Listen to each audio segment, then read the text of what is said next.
Welcome back to the channel. Today we are working on the FC. I am doing something that I have been kind of working on in the background for quite some time, and it's just pretty much getting all the parts together, powder coated and ready to go, because I don't want this thing sitting apart for more than a day. So what I ended up doing was I built this oven to powder coat the control arms slash knuckles and the rear subframe. So now all I have left to do is this one. I'm gonna powder coat that really quick. The great thing about building this oven, I have a video on it. The link is right here. It makes it so I could powder coat on demand, which is really helpful. So I don't have to wait for a powder coater to take weeks to powder coat my parts. Like this one, I blasted this morning. I'll have powder coated in a few minutes. Then I can get the car together tonight and really not have to worry about waiting. So we'll do that in a second. But what I'm putting on the car, as you guys remember, I got that Parts FC. It had all PBM suspension on it, all the adjustable arms. And as you can see from my FC, it has camber in the rear, which I want to get rid of because I really don't like cars that have, you know, a whole lot of camber. That's more than I want. If I delete the camber in it, go like maybe 0.5 or something like that, it'll fill the fenders in, it'll look a lot better. So my idea was to just get everything, and I found that car had all the suspension that I needed, and it was wrecked. So there was no real reason to save it and rebuild it. It just goes to this one. It wasn't a Turbo 2. This is an original Turbo 2. It just made a lot of sense. So what I'm gonna end up doing is do all the rear suspension. I have the rear subframe powder coated. The subframe's kind of a weird situation. So how the FCs work, it has the front piece of the subframe, then this piece holds the front of the diff, then this little bar right there also holds the diff somehow. But then the diff is pretty much the rear part of the subframe, and then these are just knuckles slash control arms, and then the external knuckles with the hubs bolt to these.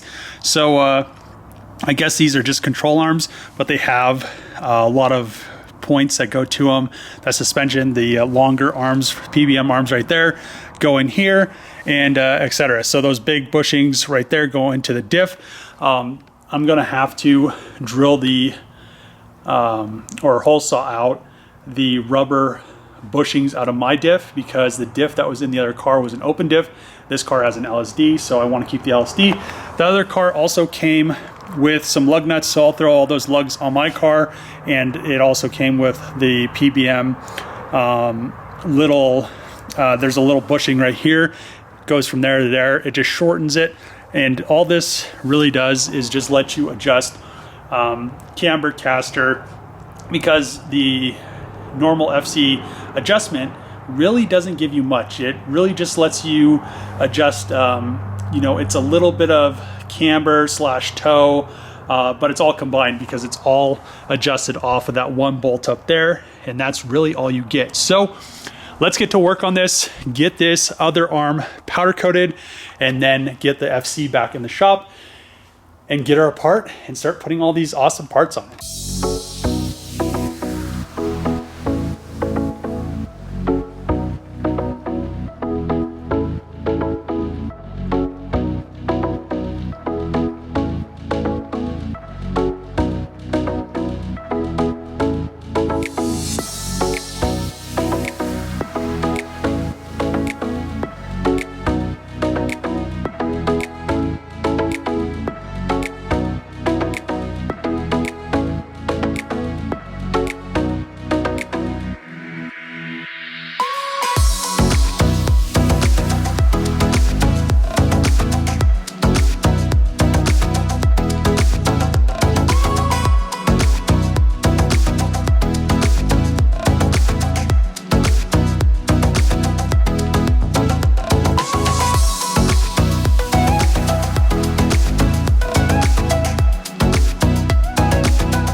rear subframe is now out of the RX-7.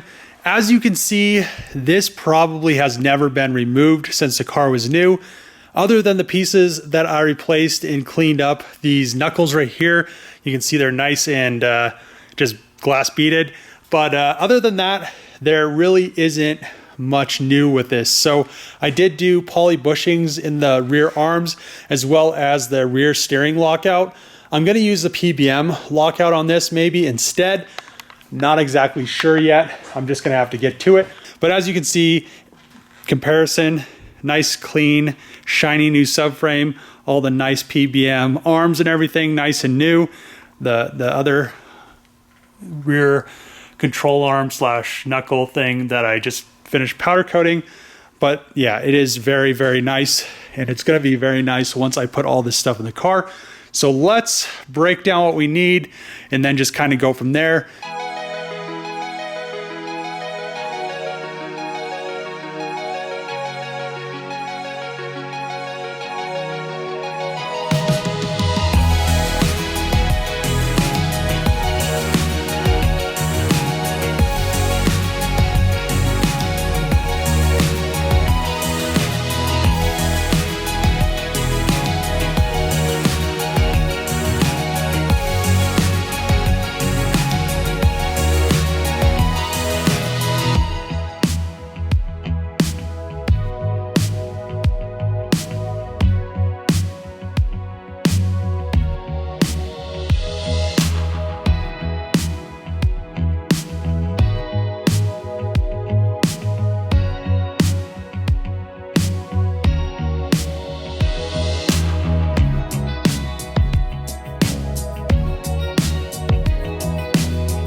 Just finished up the rear suspension on the FC, and it was quite an undertaking because this is the old subframe right here.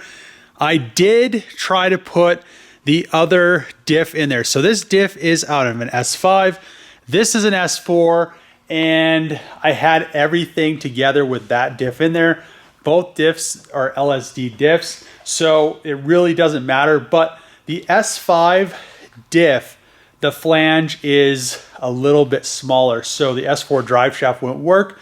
Obviously, the car out there didn't have a drive shaft, or I would have left this diff in there, because it seems like this diff has quite a few miles on it, and it doesn't lock up like it should. Probably just needs to be rebuilt. I'm gonna worry about that later on down the road. But as you can see, everything other than the wheels is on the car.